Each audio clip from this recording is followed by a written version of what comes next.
Bom dia, tudo bem? Hoje é 14 de outubro, 10 horas da manhã e é um prazer estar aqui com vocês novamente para mais um Cresce Esclarece. Hoje o assunto é especial. Você sabe como planejar seu dia de trabalho, corretor? Será que a gente faz esse planejamento antes de sair de casa ou deixa tudo para a última hora? O assunto é interessante, é bastante polêmico e nós trouxemos um especialista nesse assunto. Ele é bacharel em administração de empresas, em economia, em contabilidade, escritor, já fez diversas palestras aqui conosco e é um prazer recebê-lo novamente. Tudo bom, senhor Antônio Carlos Cassarro? Tudo é um prazer paz, estar aqui com o graças senhor. a Deus, a todas as pessoas que estão nos assistindo, uma alegria estar com vocês, tá bom? Mais uma vez. Falando um bocadinho e aprendendo bastante. Vamos lá? Com certeza vai nos ensinar muita coisa, né? A gente vai falar hoje sobre planejamento de dia, planejamento do tempo e a gente leva em conta o fator psicológico, né? Toda vez que a gente fala nisso, a gente tem a impressão que a nossa vida é uma rotina de atividades, né? Que está sempre se repetindo. A gente fica meio acomodado com isso, com essa rotina? Veja bem, vamos começar discutindo logo de cara, né? Você fala com administradores, aonde eles estiverem. Eu tenho a oportunidade de falar nos cursos de pós-graduação, né, com esse pessoal também, os estudantes e os empresários, bacana. E tem uma falha tremenda em toda essa história que a gente vai pronunciar. Todo mundo fala de planejamento, planejamento, planejamento, planejamento, mas não é isso que tem que falar. É impossível planejar se você não tem clareza de objetivos. Planejar para quê? Primeira coisa que você tem que fazer é estabelecer com clareza qual o objetivo que você quer. Então, você conversa com as pessoas vêm com um montão de boas intenções. Boa intenção não é objetivo, tá legal? Vou dar um exemplo bem claro. Imagina numa área industrial, está havendo muitas perdas de produção, e aí o pessoal estabelece um planejamento para reduzir as perdas de produção. Vai dar bons resultados só se for por acaso. Por quê? Porque falta objetivo. Qual o objetivo? Deixar bem claro o que eles querem, em quanto tempo e a que custo. Veja bem, o objetivo é isso, o que você quer, em quanto tempo e a que custo. Voltando no caso lá da indústria, das perdas de produção. Reduzir em 50% o volume atual de perdas de produção nos próximos 6 meses, investindo para isso no máximo R$100 mil. Agora tem o objetivo. Agora você pode planejar. Planejar sem ter uma finalidade, né? É como se fosse aquela moça lá na faculdade que outro dia eu peguei lá, né, para dar... Essa, Vera Lúcia, né? Ela disse para mim, antes de começar a nossa aula, né, que o grande objetivo da vida dela era fazer uma viagem pela Europa. Bom, isso não é um objetivo, ela usou a palavra objetivo, mas não é. Uma viagem pela Europa é uma boa intenção, prazerosa, né, cara. Então tem que transformar essa boa intenção num objetivo. Como fazê-lo? Determinar com clareza quanto tempo que ela quer estar viajando, que locais que ela quer percorrer, ok? E o custo disso tudo. E quando é que ela vai dar o start nisso. Por exemplo, visitar 4 países da Europa, tá? Nos próximos 6 meses. Portanto, durante quanto tempo? Durante 4 semanas. Legal. Vai gastar quanto por isso? 50 mil euros. Agora ela pode planejar. Ela sabe o tempo, ela sabe primeiro o que ela quer, viajar pela Europa. Ela sabe o tempo que ela vai alocar a cada local, ela sabe onde vai ficar, o custo que ela vai ter. Então, sim, você pode falar de planejar. Então, planejamento só é possível se você tem clareza de objetivos. Bom, há 32 anos nós temos uma empresa de consultoria, a CTO Consultoria e Treinamento Organizacional. Nesse período todo, desses 30 anos, já rodei praticamente o país inteirinho. Só faltam 2 locais, o Acre e Roraima. Nesses locais eu não fui. consultorias que eu prestei, o grande mal, a grande falha, não clareza de objetivos. É impressionante, o pessoal começa a falar de planejamento. Quem é o culpado por isso? Tem um culpado sempre, o pessoal da qualidade total. O pessoal da qualidade total criou o PDCA, né? E o PDCA começa com planejamento. Então, se você hoje vai chegar no empresário e vai falar para ele, escuta, o que é planejar? A resposta que você vai ouvir, olha, desculpa, quase que eu falei, é meio cretina. Ele vai falar assim para você, planejar é estabelecer objetivos. Não! Primeiro você estabelece o objetivo, para depois você planejar. Então, o que é planejar? Dado um objetivo, lembra do que é objetivo? O que você quer, em quanto tempo e a que custo. Tem que ter essas três coisas, clareza do que você quer, o tempo que você vai demorar para fazer isso, ou quando você quer realizar, e o custo que você vai incorrer. Legal? Muito bom. Aí então você pode planejar. Planejar nada mais é do que, dado um objetivo, você dimensionar as suas necessidades de recursos materiais, físicos, né, dinheiro, pessoas. E, graças a isso, então, fazer os cronogramas para poder gerenciar o processo todo. Muito bom. Você tem um objetivo, você faz o planejamento para esse objetivo. Nesse planejamento, você cria os grupos de trabalho, os responsáveis por cada um dos grupos de trabalho, os cronogramas, né, previsto e real. Se for algo não muito complexo, você vai usar um gráfico gigante. O que você espera fazer e vai marcando passo a passo em que estágio que você está. Aquilo ali. É fácil o gráfico gigante, simplesmente 2 linhas. Mas se for muito complexo, vai ter que usar um software de um computador para poder fazer o controle disso. Atenção! Na hora que eu fui falar sobre o controle, vocês notaram que eu dei uma paradinha? Porque usa-se na empresa um verbo absurdo, impossível de usar na empresa. Fazer o acompanhamento. Pessoal, é impossível acompanhar as coisas dentro da empresa, porque aonde estamos? Um belo dia eu estava na beira do Rio Pardo, né, com os meus filhos pequenos ainda, eu estava tomando uma cervejinha com os amigos na beira do Rio Pardo, né, ali perto de Caconde, e comecei a pensar se era possível usar o verbo acompanhar dentro da empresa, dentro de uma organização pública ou privada. Fui catalogando. Acompanhar profissão. Você está lá com a velhinha acompanhando, né, por tradição. Você está falando de negócio, está olhando a perna da mulher da frente ali, está ali por tradição. Acompanhar. Uma outra maneira de usar o verbo acompanhar, novela. Aquele treino acaba. Continua hoje, amanhã, depois. Você está acompanhando uma novela. Alguém de vocês sabe cantar bem? Eu toco bem violão. Canta que eu acompanho você no violão. Né? E quem de nós que não gosta de acompanhar uma moça bonita, hein? Essa última você pode fazer na empresa. Não recomendo, vai dar cada pau. Imagina você acompanhar a secretária do presidente da empresa.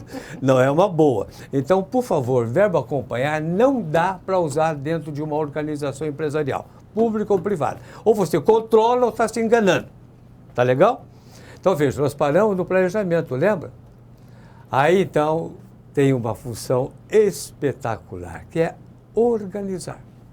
Veja bem, estabelecemos objetivos, planejamos e agora estamos na organização. Organizar. O que é organizar?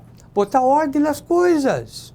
Pegar todos aqueles insumos, aquilo que você colocou como necessário para o teu planejamento, para poder atingir o teu objetivo e alocar nas devidas posições, na qualidade requerida, no tempo determinado. Então, além disso, o que mais quer organizar? Deixar claro para todas as tuas equipes o que elas devem fazer. Como deve fazer, quando deve fazer, aonde deve fazer. Por favor, não se esqueçam nunca de colocar por que fazer. Esse é um efeito emocional, motivacional, espetacular. As pessoas precisam saber, né, qual o papel delas, qual a importância dela fazer aquele trabalho. Sei que não estou ferindo ética nenhuma, mencionando para vocês um fato que me marcou muito alguns anos atrás. Um dos meus bons amigos era o diretor financeiro da Saab Scania, na Anchieta. E um belo dia vou lá visitar o Hércules, o nome dele é Hércules Camilo Antônio Silva. Ok? Eu vou lá visitar o Hércules, que era o diretor financeiro, e eu entro lá no pátio da Scania, uma tenda de circo. Eu perguntei, ô Hércules, o que está acontecendo? Por que essa tenda de circo aí? E ele me explicou, Cassal, simples. Os nossos operários não sabem a importância do trabalho deles para o produto final, para o resultado da empresa. E nós estamos, então, usando de um teatro para deixar bem claro para cada um a importância dele no resultado da empresa. Ah, que legal! Aí eu pergunto para vocês e não quero ouvir a resposta, não. Vocês que são empresários, estão nos ouvindo, vocês que trabalham em equipe, cada componente da equipe, cada trabalhador seu, cada companheiro seu, sabe claramente o que deve fazer, por que deve fazer, como deve fazer, quando deve fazer, ou fica a cada pequeno detalhe socorrendo-se do chefe. Ô chefe, e agora o que nós fazemos? Então veja, estamos falando de organização, não se esquece disso. São algumas coisinhas importantes. Vou sempre lembrar. Primeiro você estabelece o objetivo, depois você planeja, depois você organiza. E agora, a metade de vocês que estão nos vendo pelo web vão ter vontade de me mandar umas pedradas. Quando eu boto isso na lousa, o pessoal na faculdade diz assim, pô, Cassal, isso não é mais assim. Mas é, e vou provar que é. Ok, organizou. A próxima atividade nada mais é do que comandar. Não, Cassal, isso é da época militar, não tem nada de comandar. Comandar, sim, senhor. Comandar, sim, senhora. Fazer cumprir as ordens dadas. Não adianta nada você determinar o que fazer se você se afasta, não verifica se está cumprindo as coisas como deveria cumprir. E começa o comando por você mesmo, por mim mesmo, por cada um de nós. Tem um trabalho para ser feito? Faça o trabalho, não postergue, não deixe para amanhã. Ah, faça hoje, pô. Interessante. Na área de administração, temos uma área de recursos humanos. Todos vocês conhecem bem isso, né? Gestão de pessoas é o nome mais atual. Há mais de 20 ou 30 anos que eu luto contra essa expressão recursos humanos. Desde quando que ser humano é um recurso, pô? Recurso é espaço físico, é tecnologia, é dinheiro, né? É metodologia de trabalho. Não as pessoas. As pessoas são seres humanos. E, além do mais, que nome poderia dar para essa área? A gestão de pessoas já quebrou um galinho. Mas não é o correto ainda. O correto seria valores humanos. Por que valores humanos? Porque, veja, o dinheiro não tem simpatia, o dinheiro não tem compaixão, a tecnologia não tem amor, não tem respeito. Seres humanos têm. Seres humanos têm respeito, têm compaixão, têm amizade, têm amor, têm simpatia, desde que tratados com a mesmo ferramental. Veja bem, Paraná, uma grande empresa no norte do Paraná, é uma grande cooperativa. Um belo dia eu estou assessorando essa cooperativa e conheço então o gerente de informática dessa cooperativa. Veja bem, eu venho da área de informática, hein?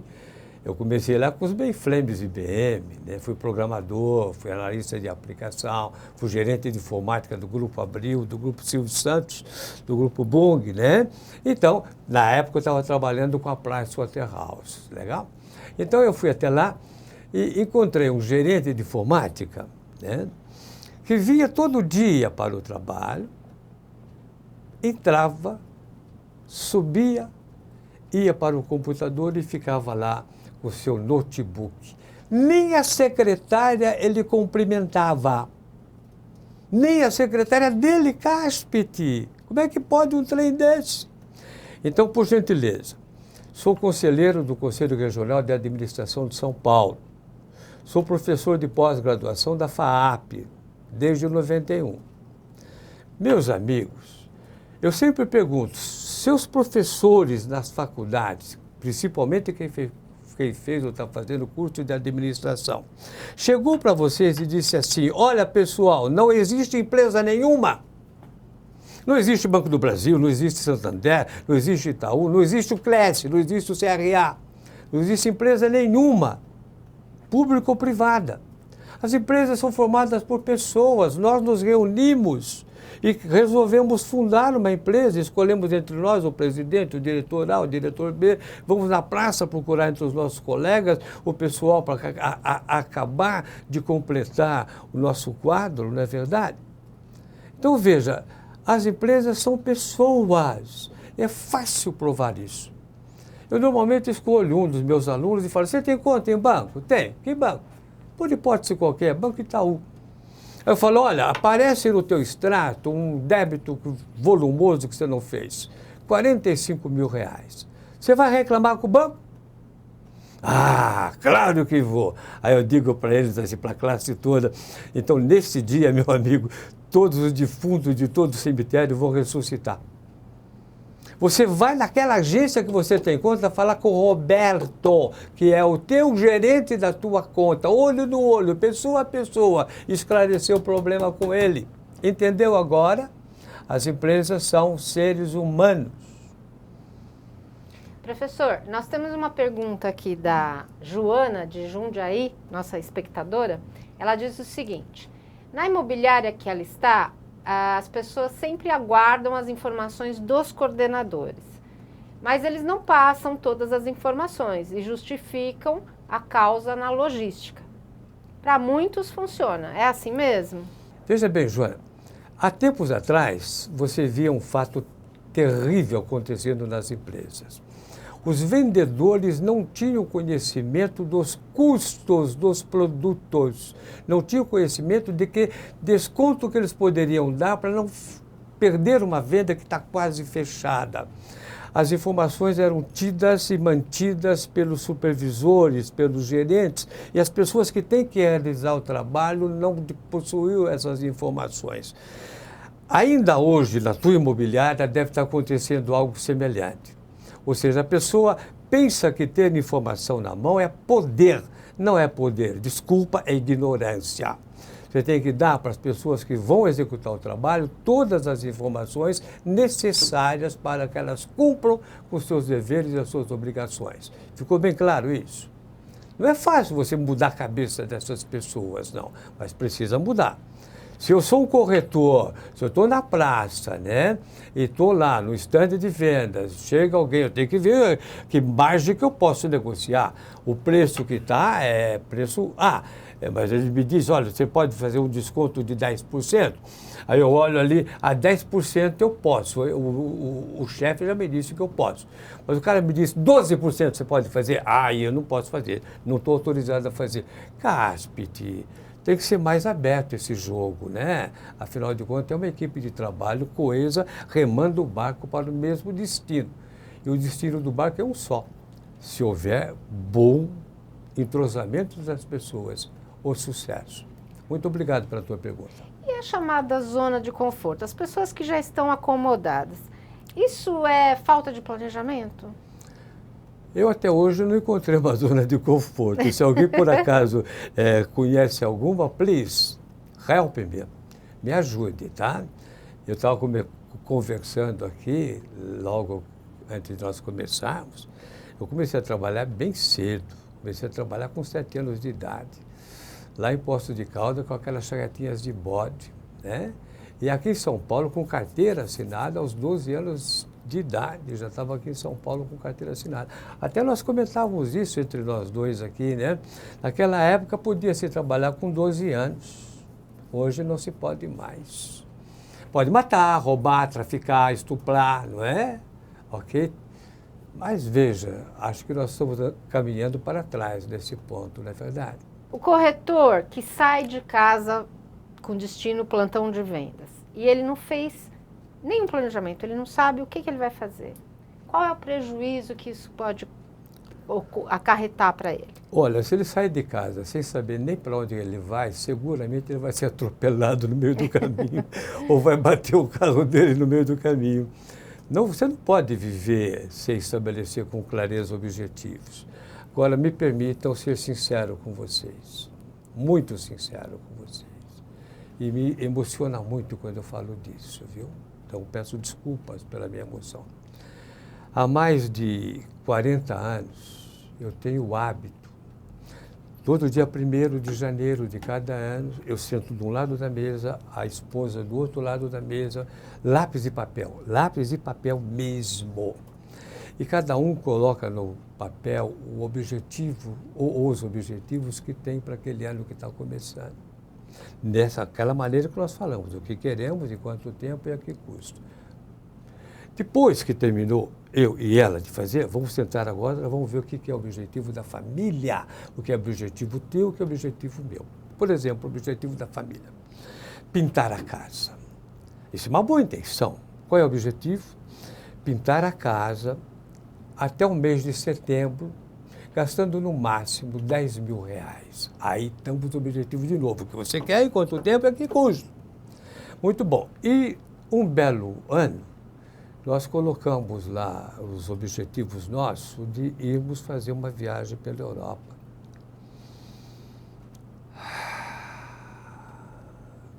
Nós determinamos que essa viagem começaria em setembro. Se vai começar em setembro essa viagem, a gente vai começar a mexer os pauzinhos a partir de março, não é isso? Alguns de vocês me entenderão, alguns não me entenderão. Quando chegou março, fui avisado, tá? Fui avisado, vamos colocar assim, que não providenciasse nada, que deixasse tudo como estava. Tá? E deixei tudo como estava. Quando chegou dezembro, realmente houve uma viagem. A viagem da minha primeira esposa, que nos deixou e foi para o plano superior, né? Após uma luta de 4 anos com o câncer.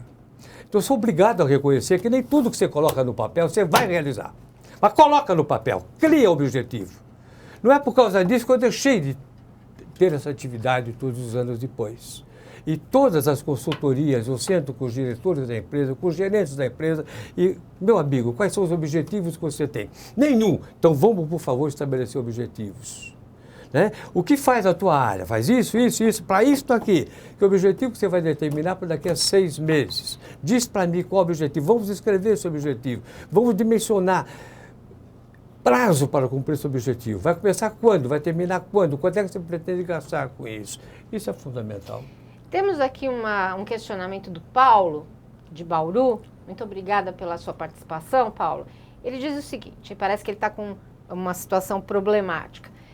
Quando trabalhamos em uma equipe de vendas e o gerente não tem o mínimo de senso de como tratar seus liderados, esconde informações, trabalha contra os próprios liderados, causa intriga entre o grupo, faz fofoca e quando se precisa dele para auxílio nas vendas, o mesmo faz pouco caso. O que fazer num caso desse, se nem o dono da imobiliária toma uma decisão, mesmo sabendo do que acontece? Eu não conheço a empresa, não conheço o cara, mas será que ele não é genro do dono da empresa? Gostou? Genro do dono da empresa.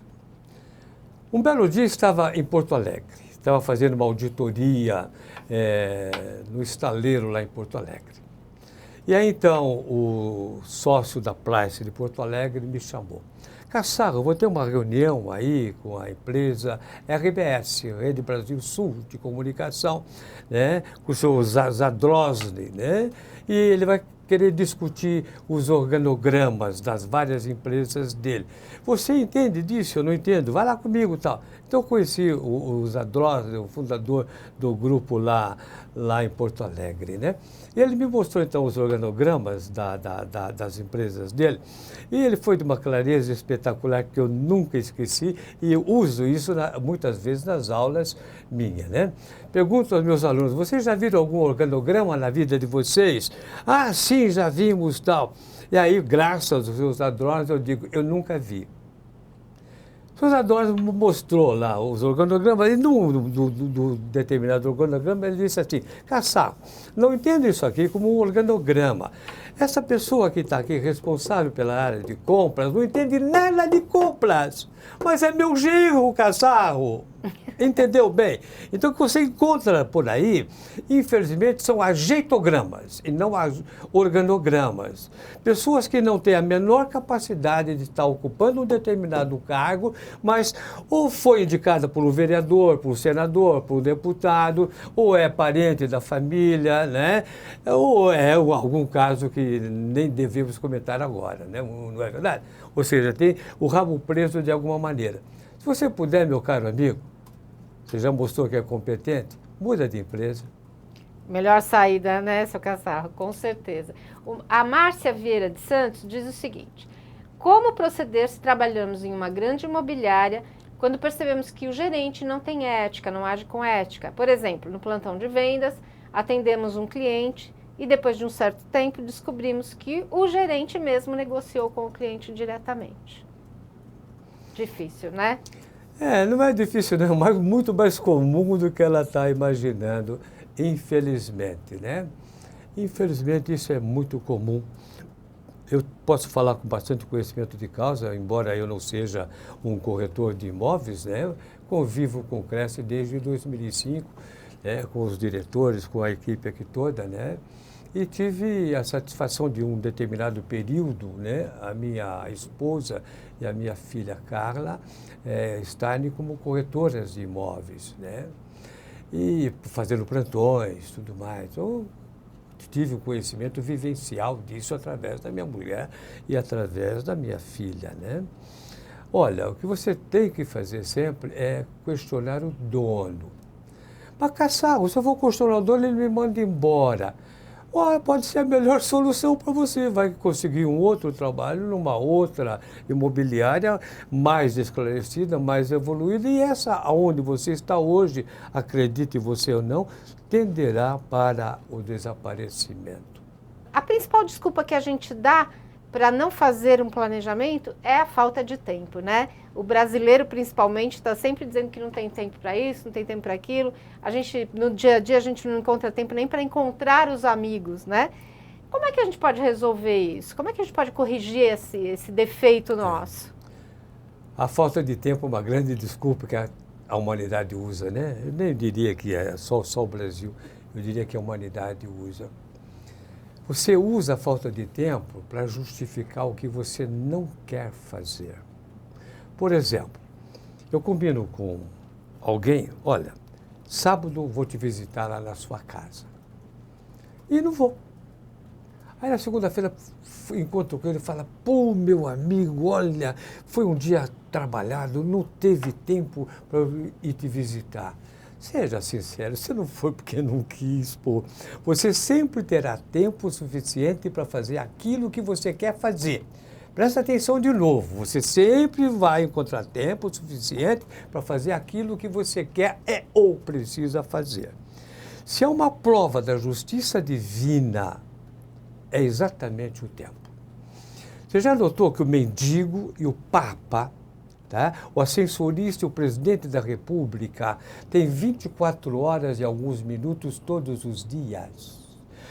Todo ser humano tem exatamente 24 horas e alguns minutos. Por isso que você precisa, a cada 4 anos, ter um dia a mais. Por causa desses minutos a mais que você tem em cada dia que você pode regular os seus relógios. Né? Você tem a cada 4 anos um dia a mais, dia 29 de fevereiro, para poder ajeitar isso. E não são 24 horas, são 24 horas e alguns minutos. Então é a maior prova da justiça divina. O que fazer com o tempo compete só a você. A ninguém mais. Se quiser ficar dormindo o dia inteirinho, ótimo, bom sono. Se quiser estar estudando o dia inteirinho, ótimo, tá? Bons estudos. Se quiser trabalhar o dia inteirinho, ótimo, bom trabalho, bons resultados. Agora, vocês todos que estão me ouvindo já devem ter aprendido. Por favor, já devem ter aprendido. O sucesso só aparece na frente do trabalho no dicionário. Na vida prática, você tem que trabalhar que nem um cão para poder ter sucesso. Tá? O coreano trabalha 12 horas por dia todos os dias, os japoneses 12 horas por dia todos os dias. E nós brasileiros, né? Ó, não puxa o assunto, que vai sair coisa bem pesada. Tá? Deixo aqui as considerações finais para o professor Cassarro. Olha, eu vou fazer uma consideração final, que vocês todos, sem exceção de nenhum de vocês, gostariam de ter uma pedra e jogar em mim. Mas, por favor, não pegue a pedra, não jogue em mim até que eu explique, tá bom? Tá bom? É uma maneira bem estranha de terminar esse papo, bem agressiva, tá bom? Vamos lá. Não desejo sucesso para nenhuma de vocês, para nenhum de vocês. Não desejo felicidade para nenhum de vocês, para nenhuma de vocês, tá bom? Agora eu vou explicar, antes das pedradas chegarem. O doente pede saúde porque ele não tem. O mendigo pede dinheiro porque ele não tem. Se eu estivesse desejando sucesso para vocês, estaria reconhecendo que vocês não têm. Se eu estivesse desejando felicidade para vocês, estaria reconhecendo que vocês não têm. Então, o que eu desejo do mais profundo do meu ser? Que esse sucesso, que essa felicidade que já está dentro de vocês, cada vez mais se expanda, iluminando as suas vidas e de todas as pessoas que vocês amam. Um beijo no coração. Ótima palestra que o senhor deu aqui para a gente nesta manhã. Eu quero deixar os meus cumprimentos, adiantando o Dia dos Professores, que eu sei que o senhor é professor, amanhã é Dia dos Professores, né? Então, muita saúde, muita felicidade, muito amor, né, para todos nós, que se expanda de dentro para fora, né? Isso mesmo. E, gente, semana que vem tem mais um Cresce Esclarece. Muito obrigada pela audiência e boa semana para vocês.